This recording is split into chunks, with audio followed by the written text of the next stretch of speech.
Yes, for today's video, nagluto na sam ko og sudan para sa mong pamahaw.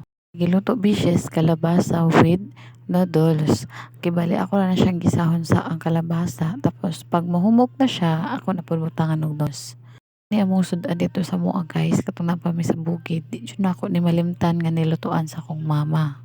So lang dito sa mua guys is kapayas ang among ipares sa noodles. So dire lagi sa syudad kaya di man ta kay kakitag kapayas. So mga noodles na lang ang akong gipares ug ang kalabasa.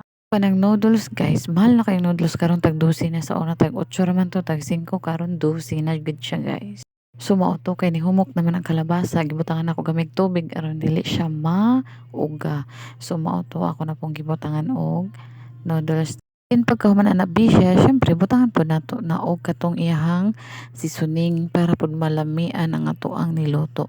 Di na day ko mag-adog asin or magic sarap fishes kay parat na daan siya nya templado na pud ang iyang seasoning ani. Excited lang jud ko ibalita sa inyo guys nga karon lang jud ko na monetize og kuan content monetization.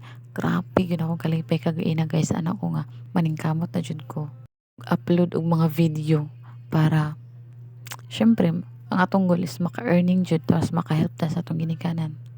Karon ako na-realize guys, grabe na ko ka-bless gyud. Giampo pa na nako tong mga bag-o lang ko nag-pray ana about ana jud na gusto ko makuha ana. So karon gihatag na jud ni Lord.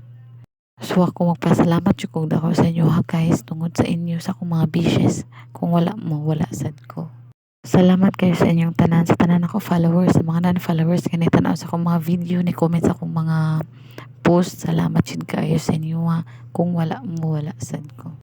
Sinpon guys, kaluyan sa Ginoo, makaluyan ko sa Ginoo, makapahatag pud kog pahilipay sa inyong tanan. So mao to guys, tama na atong chika, hapit na siya naluto. Ako sa nang siyang giukay guys, kay para gyud siya kuan kanang kuan jud ang iyang seasoning bitaw. Ma-mix din siya maayo guys. Mo na nagkuha na siya ng bukal-bukal na siya. Ako sa din na siyang takluban.